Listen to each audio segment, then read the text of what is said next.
पूर्णमदः पूर्णमिदं पूर्णात् पूर्णमुदच्यते पूर्णस्य पूर्णमादाय पूर्णमेवावशिष्यते।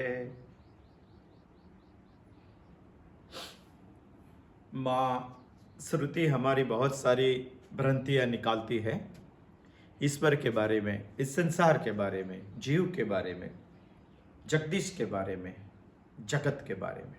हमें सोचना चाहिए।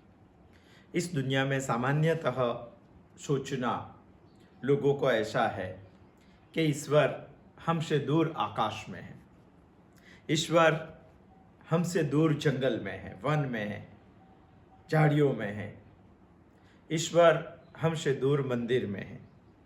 श्रुति हमें बता रही है कि ये सब जगह पे ईश्वर नहीं है, ऐसा नहीं है, ये सब जगह पे भी है, मगर ईश्वर हमारे साथ है, ईश्वर हमारे पास है, ईश्वर हमारा साथी है, ईश्वर हमारे भीतर है।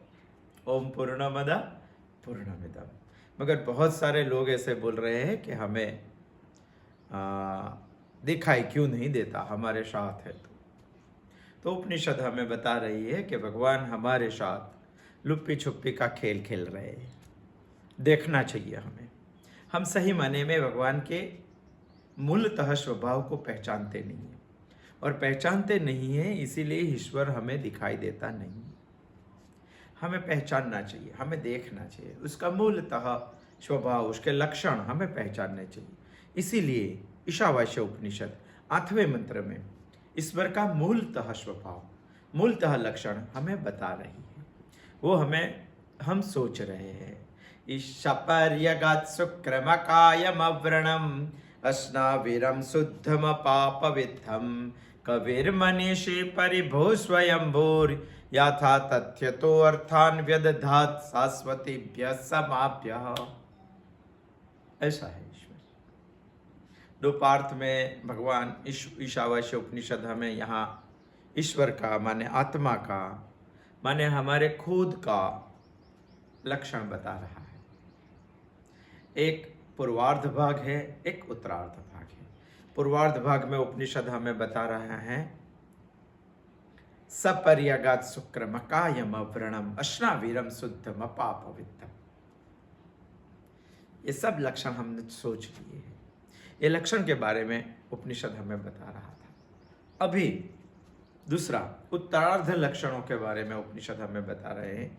उत्तरार्ध में यानी ये मंत्र की दूसरी पंक्ति में उपनिषद हमें बता रहा है कविर्मनीषी परिभो स्वयंभूर् यथा तथ्यतो अर्थान् व्यदधात् शाश्वतीभ्यः समाभ्यः। उसमें कवि है। आत्मा कैसा है? कवि। मैंने मुझे आत्मा को पहचानना है और मैं ही खुद आत्मा हूं, तो मैं कैसा बनूंगा? कवि ही। एक आदर्श भी दिया है, एक आत्मा का लक्षण भी दिया है। इसीलिए पूर्वार्ध में उपनिषद हमें बता रही है आत्मा कैसा है? कवि ही। गत बार हमने थोड़ा सा चिंतन किया था इसके बारे में। कवि का मतलब हमने निकाला था क्रांतदर्शी, क्रांतदर्शी, सर्वद्रष्टा, प्रकाश को देखने वाले। हम जो देखते हैं इससे कुछ अलग देखने वाले। जैसे हम सूर्योदय को देखते हैं, वो ईश्वरोदय को देखते हैं, प्रभु उदय को देखते हैं। ऐसे जो हम देखते हैं इससे कुछ अलग देखने वाला। हम आंखों से देखते हैं, एक कुछ अलग दृष्टि से देखते हैं, अंतःकरण से देखते हैं। सर्वद्रष्टा है, वो तत्व को पहचानने वाला तत्वज्ञानी है। कवि का इतना सारा मतलब हमने अगले चिंतनों में देखा था। ऐसा नहीं है वो ईश्वर के रहस्य को, इस जगत के रहस्य को पहचानता है, उकल इस जगत के रहस्य को अंदर जाके कुछ ढूंढ सकता है, ईश्वर के सौंदर्य को जानता है। ऐसा नहीं है। जीव और शिव का सम्मिलन कैसे होगा वो सब उसको मालूम है। कविर्मनीषी परिभो स्वयंभू। दूसरी भी बात उपनिषद हमें बता रहा है, वो कैसा है? मनीषी। कवि है, मनीषी। मनः मनसः ईशत्या इति मनीषी। ईशता का मतलब होता है शासन करने वाला। मन का जो शासन करता है इसी को ही हम मनीषी बोलते हैं। आत्मा कैसा है? आत्मा मनीषी है। सारी दुनिया में हम पूरे मन को भी पहचान नहीं सकते, फिर भी मन हमारा शासन करता है। दुनिया के बहुत सारे लोगों के ऊपर मन शासन करता है।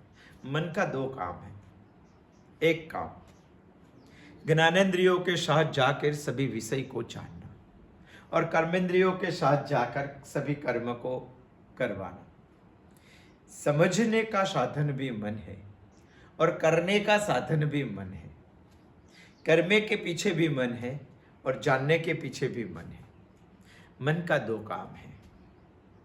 और परमात्मा ये दो ही काम का दृष्टा है, दोनों ही काम का दृष्टा है। यानी हम मन को नहीं जान पाते, मन की हमारे ऊपर सत्ता चलती है, मगर मन के ऊपर भी किसी की सत्ता चलती है।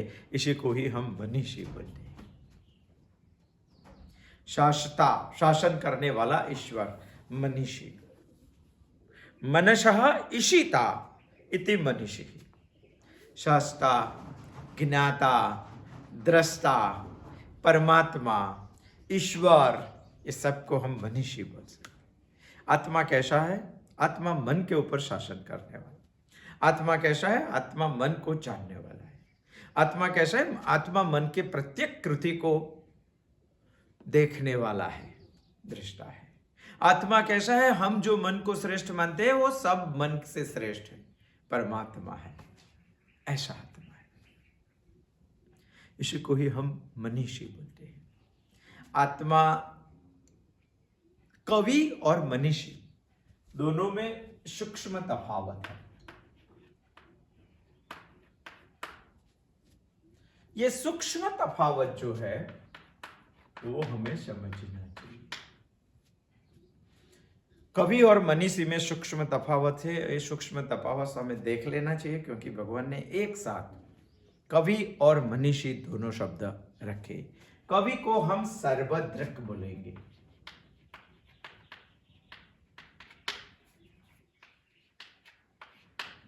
और मनीषी को हम सर्वज्ञ बोलेंगे।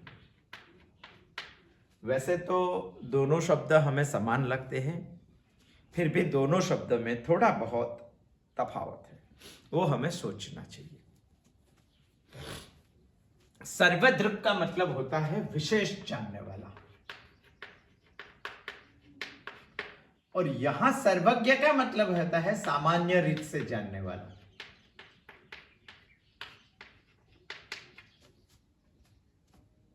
इसी को हम सर्वज्ञ बोलेंगे। अब बोलेंगे कि विशेष जानने वाला और सामान्यतः जानने वाला, ये दोनों में क्या फर्क है? फर्क है, एक एग्जांपल लेके हम समझते हैं। जैसे कि हम कहीं कुंभकार के घर पे गए, और कुंभकार के घर पे गए और बहुत सारे घट, इस अभी गर्मियों की सीजन आएगी तो उससे पहले कुंभकार घट बना के रखते हैं ठंडा पानी के लिए, लोगों को लिए। बहुत सारे घट बने हुए थे, मगर बहुत सारे घट बने हुए थे, उसमें दो दृष्टा होते हैं घट के। एक दृष्टा ऐसा होता है जिसको ये समझ में आता है ये क्यों बना, ये कब बना, ये किस लिए बना। बहुत सारे प्रश्न खड़े हो जाते हैं, और बहुत सारे प्रश्न जिसमें खड़े हो जाते हैं, इसको हम विशेष ज्ञान, सर्वदृक् बोलेंगे, विशेष समझने वाला बोलेंगे। बहुत सारे घट देखते हैं, जो देखने वाले के दो प्रकार के होते हैं। एक देखने वाला ऐसा होता है कि ये घट कब बना, ये घट को क्यों बनाया, ये घट को किसने बनाया, ये किस रीत से बना, ठंडे पानी के लिए बनाया, गर्मियों में बनाया, कुंभकार ने बनाया, कलर कैसा किया, कब कलर किया, पकाने के लिए क्या। बहुत सारे प्रश्न खड़े हो जाते हैं। बहुत सारे प्रश्न के उत्तर जब हम देते हैं तो उसका विशेष ज्ञान होता है। जो विशेष ज्ञान होते हैं उसको हम सार्वत्रिक बोलते हैं। ज्ञान दूसरी प्रकार से भी होता है। दूसरा एक इंसान ऐसा होता है, सामान्य रीत से वो पहचान लेता है कि सभी घट मिट्टी से बने हुए हैं, वो भी पूर्ण ज्ञान प्राप्त कर लेता है, क्योंकि सही मायने में सभी घट मिट्टी से ही बने हुए होते हैं। यदि मिट्टी से बने हुए हैं तो इतना ही ज्ञान उसको काफी है। सामान्य रीत से वही पहचान लेता है, उसको हम बोलेंगे सर्वज्ञ, उसको हम बोलेंगे सर्वज्ञ। सामान्य रीत से पहचानने की रीत एक रीत ऐसी है, विशेष से पहचानने का, एक सामान्य से पहचानने का। दोनों चीज यहां जो विशेष पहचानते हैं इसी को हम बोलते हैं कवि, और ये पहचान लेता है कि ये तो सिर्फ मिट्टी से बना हुआ है, इतना जानने भी सभी का ज्ञान उसको हो जाता है, इसी को बोलते हैं मनीषी। सोचने में कितना तफावत है, इसीलिए तो भगवान ने कवि बोल के दूसरा तुरंत लक्षण देना पड़ा, मनीषी। ये सिर्फ व्यक्तिगत मन की बात नहीं है, यहाँ उपनिषद हमें समष्टि का मन की भी बात करते हैं। समष्टि का जो मन होता है इसके ऊपर भी वो शासन करने वाला है, इसकी बात भी उपनिषद हमें करता है। हमें लगता है कि मन सब पे शासन करता है ना, वो बात सही है, हमारी एक भ्रांति भी है और सही भी है। इस दुनिया में मन सबके ऊपर शासन कर रहा है और मन पे सत्ता चलाने वाला बहुत कम है। जो मन पे सत्ता चलाने की हिम्मत करता है इसी को ही हम मनीषी बोलेंगे। प्रश्न ये खड़ा होता है कि मन पे शासन कैसे कर पाते हैं? अरे मन पे शासन करने के लिए पहले तो मन को पहचानना पड़ता है। कई इंसान ऐसे, कई सारे लोग ऐसे सारी जिंदगी जीने के बाद भी मन को नहीं पहचान पाते। मन क्या है वही उसको समझ में नहीं आता है। पहले तो मन को पहचानना पड़ता है, फिर मन के ऊपर जो शक्तिशाली है उससे मन के ऊपर कंट्रोल करना पड़ता है। तो प्रश्न ये खड़ा होता है कि शक्तिशाली कौन है? मन से शक्तिशाली बुद्धि है, और बुद्धि को हमें इतनी शक्तिशाली बनाना है कि मन के ऊपर शासन कर सके। मगर बुद्धि को शक्तिशाली बनाने का कोई तरीका है क्या? जो शक्तिशाली है उसके साथ बुद्धि को बांध देना चाहिए। यदि बांध दिया तो बुद्धि ताकतवर हो जाएगी, यदि ताकतवर हो गई तो मन पर शासन करने लगेगी, यदि मन पर शासन करने लगेगी तो हम भी मनीषी बन जाएंगे। हो जाएगा कि नहीं? पहले तो मन को पहचानना पड़ेगा, पहचान कर मन के ऊपर कोई शक्तिशाली है वो समझना पड़ेगा, वो है हमारी बुद्धि। और बुद्धि को शक्तिशाली रखने के लिए जो शक्तिशाली है उसके साथ बांध देना चाहिए, ईश्वर के साथ बांध देना चाहिए, शास्त्रों के साथ बांध देना चाहिए, श्रुति के साथ बांध देना चाहिए। हम इसका अध्ययन ही नहीं करते, हम इसका चिंतन ही नहीं करते, हम इसका स्वाध्याय ही नहीं करते, तो हमारी बुद्धि मजबूत कैसे होगी? यदि मजबूत नहीं हुई तो हम मन पे नहीं, मन हम पे शासन करेगा, तो हम मनीषी नहीं बन पाएंगे। उपनिषद ने तो ये बताया कि हम मनीषी ही है। कबीर मनीषी परिभूष्वयंभूर याथा तथ्यतो अर्थान व्यदधात शाश्वतेभ्य समाभ्य। हमें एक छोटा सा मन परेशान कर देता है, मगर कई लोग मान रहे हैं। जैसे एक एग्जांपल लेते हैं कि जब भी हम बुद्धि को ईश्वर के साथ बांध देते हैं तो दुनिया की कोई ताकत नहीं है हमारे मन को हिलाने की, हम कंट्रोल में रखेंगे। मगर नहीं बांधा तो हम परेशान हो जाएंगे। जैसे कि एक एग्जांपल लेते हैं कि बहुत बड़ा एक गवर्नर होता है तो उनकी बुद्धि कितनी होती है? तो शक्तिशाली बुद्धि है कि नहीं? इतने गवर्नर जो शासन करता है उसकी बुद्धि कितनी शक्तिशाली, फिर भी कुछ सुंदरी उसको दिखाई दी, वो सुंदरी व्यभिचारिणी होगी, वैश्या होगी, तो एक आंख के इशारे पे गवर्नर को हिला सकती है।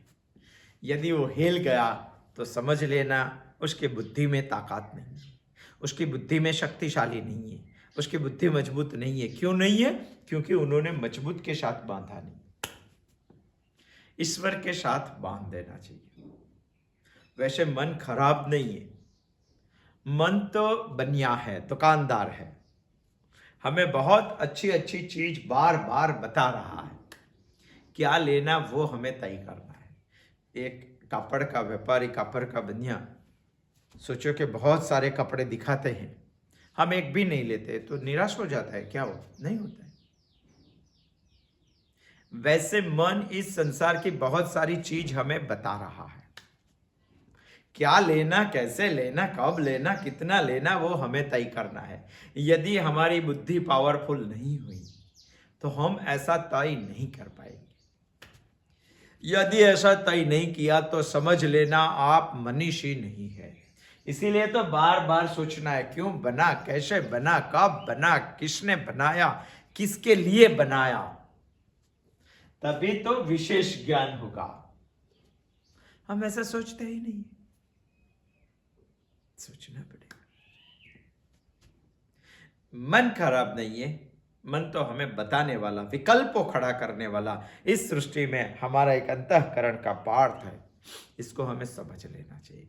यदि हम समझ लिए तो बुद्धि इसके ऊपर कंट्रोल करेगी, जो शक्तिशाली बुद्धि होगी तो। और शक्तिशाली बुद्धि तब होगी जब वो ईश्वर के हाथ में दी जाएगी तो। कबीर मनीषी परिभू स्वयंभूर याथा तथ्य तो अर्थान व्यदधाति शाश्वतेभ्य समाप्य। सिर्फ मनीषी नहीं है, ये आत्मा परिभू भी है।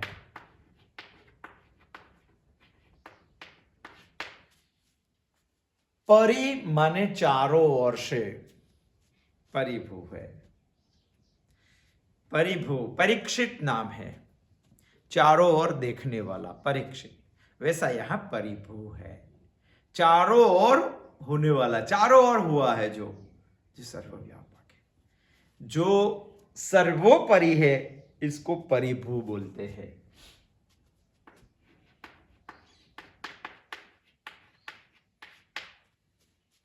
चारों ओर, परि का मतलब है चारों ओर, भू का मतलब है होने वाला। परिभू यानी चारों ओर होने वाला, सर्वोपरि। सर्वोपरि का एक अर्थ निकाले, सबसे ऊपर। यहां प्रश्न एक होता है कि आत्मा सबसे ऊपर है तो नीचे कौन है? नीचे भी आत्मा है, इसीलिए यहां सर्वोपरि शब्द यूज किया है। जंतु है, जंतु यदि एक क्रम हम सोचेंगे, जंतु के ऊपर पशु है, पशु के अन्नमय कोश है, प्राणमय कोश है, मनोमय कोश है, विज्ञानमय कोश है, आनंदमय कोश है। ऐसा क्रम हम तय करेंगे तो नीचे का कौन है? नीचे भी वही आत्मा है, इसी को ही हम परिभू बोलेंगे। सर्व के ऊपर वो है तो सर्वोपरि के नीचे भी वो है। जंतु से पशु, पशु के ऊपर हम यदि इंसान को गनेंगे, इंसान के ऊपर हम ये देव को गनेंगे, देव के ऊपर इंद्र को गनेंगे, इंद्र के ऊपर प्रजापति को गनेंगे, ब्रह्मा को गिनेंगे। ये सब क्रम में आत्मा ही है। हम इसको परिभू बोलेंगे, सर्वोपरि, सर्वव्यापी, सर्व से अतीत, सर्व का अधिष्ठाता। बहुत बड़े बड़े शब्द है सोचने जैसे। सर्व का अधिष्ठाता, जैसे रज्जु का अधिष्ठाता सर्प है, जैसे रज्जु से अतीत सर्प है, जैसे रज्जु में ही व्यापी सर्प है, जैसे रज्जु का ही सर्वोपरि सर्प है, जैसे रज्जु के ही ऊपर सर्प है, सर्व के ऊपर है, सर्वोपरि है, सर्वव्यापक है, सर्व से अतीत है, सर्व का अधिष्ठाता है और सर्प रज्जु जैसा है। आत्मा परिभू है। वैसे हम सोचेंगे तो परिभू से हम क्या कर सकेंगे? श्रुति हमें बता रही है कि हमें भी परिभू होना है।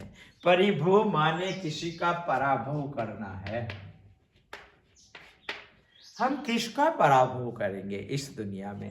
तो हमें इस दुनिया में विषय का पराभव करना है, जिसमें बहुत सारा समय हम निकालते हैं।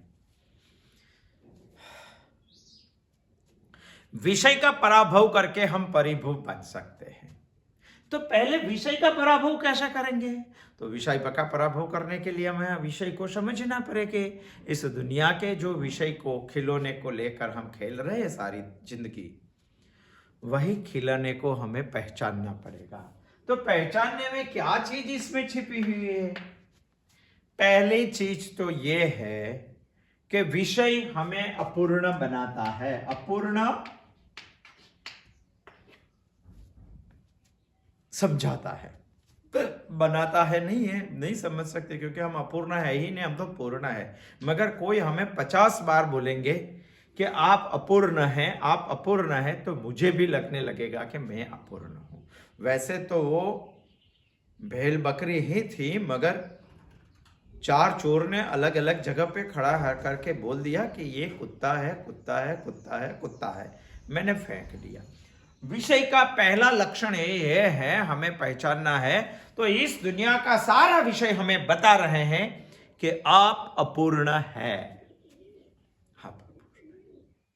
और विषय पूर्ण है, ऐसा बता रहे हैं। ऐसा है नहीं वास्तव में। इसीलिए तो दूसरा ये बात आ जाती है कि मुझे चाहिए ही। जब भी विषय सामने खड़ा आ जाता है तो इसमें से एक बात ये खड़ी हो जाती है कि मैं अपूर्ण हूं, विषय पूर्ण है, इसलिए उसके प्रति खिंचाव, लगान, आकर्षण मुझे होता है। ये होते होते ऐसा लगने लगता है कि मुझे वो चीज चाहिए ही, मुझे चाहिए, मुझे चाहिए ही। ये बात आ गई, बाय, बोरो एंड स्टील। यदि शक्ति है तो खरीद के ले लेते हैं, शक्ति नहीं है तो छीन के भी ले लेते हैं। शक्ति है, पैसा नहीं है तो छीन के भी ले लेते हैं और चोरी करके भी ले लेते हैं। बाय, बोरो और स्टील, मुझे चाहिए ही। ये तो विषय ने मुझ में खड़ी की हुई बात है।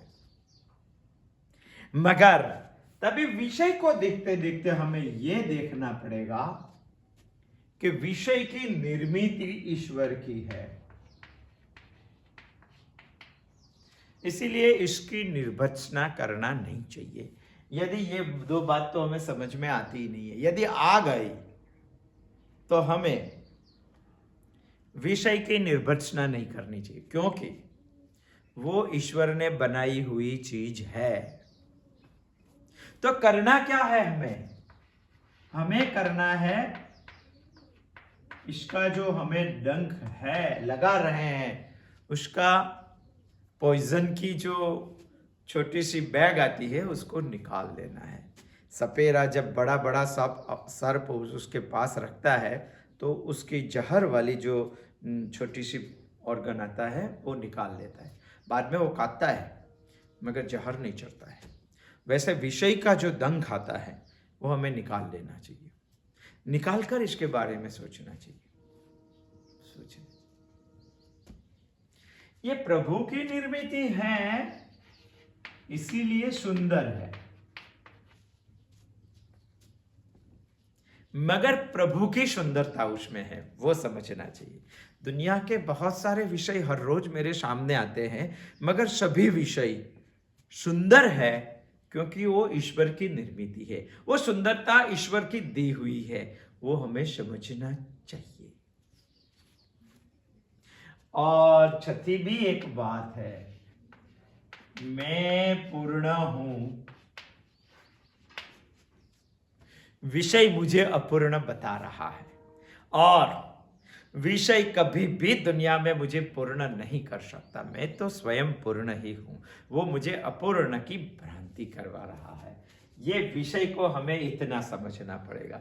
इस दुनिया के सारे विषय को इतने लक्षण के यदि हमने समझ लिया तो हम विषय को पराभव कर पाएंगे। यदि विषय का पराभव कर दिया तो हम सर्वोपरि बन जाएंगे विषय के ऊपर, तो हम ही परिभू है। थोड़ा सोचना पड़ेगा। सपर्यगात् सुक्रमकायम अव्रणम अस्नाविरम शुद्धम पाप विद्धम कविर्मनीषि परिभू स्वयंभूर याथा तथ्यतो अर्थान व्यदधाति शाश्वतेभ्य क्षमाभ्यः। बाद में क्या बताया भगवान ने? स्वयं।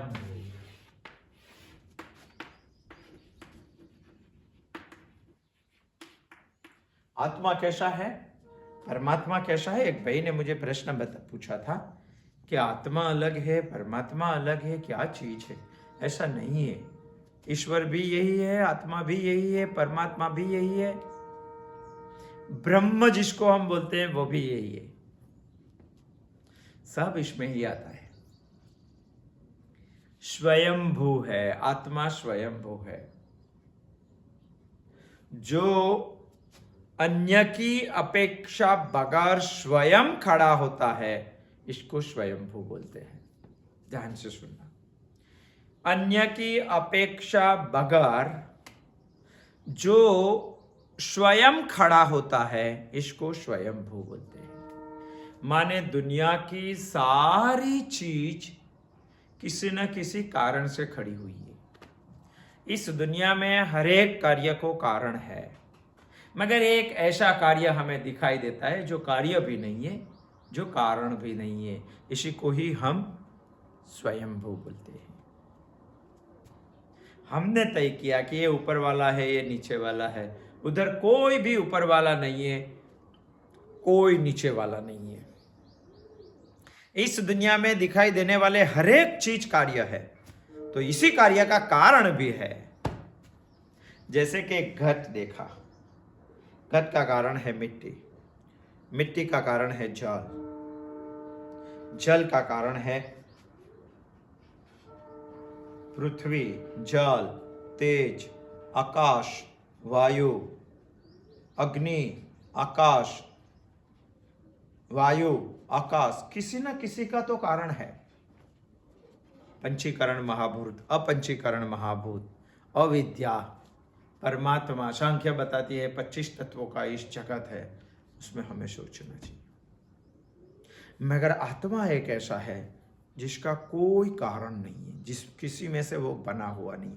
तो वो कैसा है? वो स्वयंभू है, स्वयंभू है। इस दुनिया के सभी अस्तित्व को प्रकाशने के लिए कोई कारण चाहिए। आत्मा को कोई कारण नहीं चाहिए, क्योंकि आत्मा स्वयं प्रकाशित है। मैं क्या सोचता हूं इसके बारे में? मैं इतना कर सकता हूं, स्वयंभू माने मैं स्वतंत्र रहना चाहता हूं, मैं गुलाम नहीं।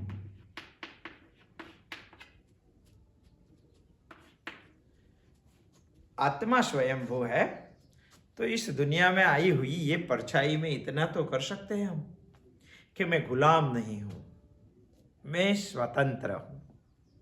आप बोलेंगे कि मैं कहां गुलाम हूं? मैं बहुत सारी चीजों का गुलाम हूं, मैं परिस्थिति का गुलाम हूं।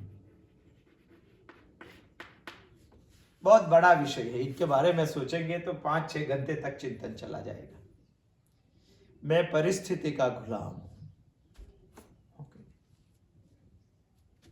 मैं वासना का गुलाम हूं। इसके बारे में भी बहुत कुछ सोचना चाहिए,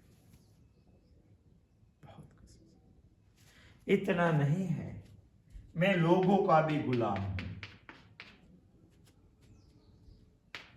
और इससे आगे जाके एक बात सोचेंगे तो मैं प्रभु का गुलाम हूं। मुझे स्वयंभू की अनुभूति करनी है तो मैं परिस्थितियों से स्वतंत्र होना चाहिए, मैं वासना से मुक्त होना चाहिए, मैं लोगों से मुक्त होना चाहिए।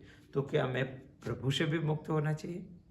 प्रभु का भी मैं गुलाम नहीं हूं, ये वृत्ति हमें खड़ी होनी चाहिए। वैसे सोचेंगे तो भगवान हमारा मालिक कहाँ है? भगवान तो हमारा सेवक है। सुबह उठते ही हमारा काम चालू कर देते हैं हम, वो और रात को सो जाते हैं नहीं। जब हम पूरी नींद में होते हैं तभी भी प्रभु हमारा काम कर रहे हैं। वो तो हमारा गुलाम है।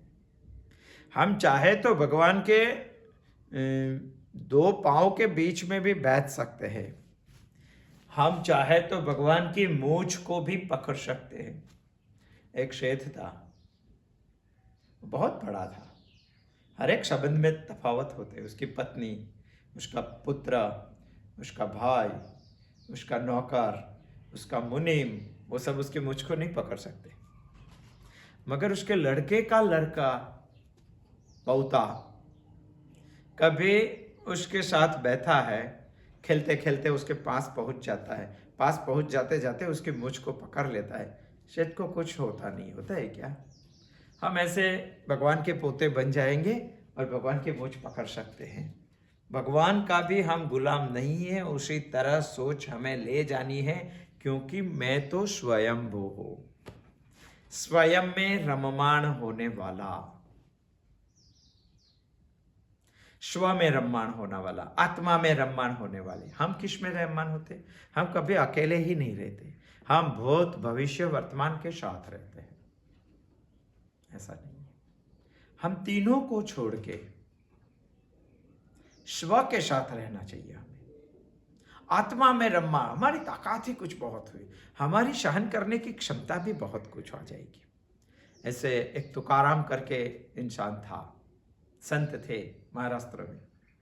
कितनी ताकत थी, एक बार लोग उसको पुष्प का हार चढ़ा रहे थे, बहुत इज्जत बढ़ी हुई थी।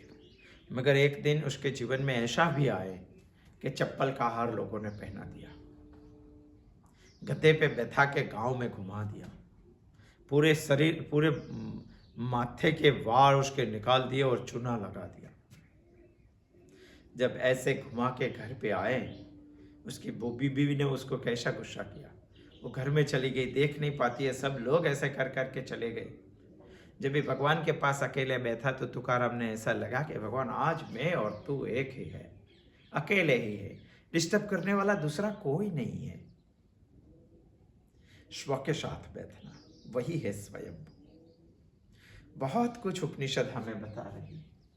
सपर्यगत शुक्रमकाय स्मव्रणम अस्नाविरम शुद्धम पापविद्धम कविर्मनीषी परिभूस्वयंभूर याथा तथ्यतो अर्थान व्यदधात शाश्वतेभ्यः क्षमाभ्यः। इतनी बात ये बुधवार तक हमने सोची है। जब आगे आएंगे तो और भी जो बाकी है इसके बारे में हम सोचेंगे।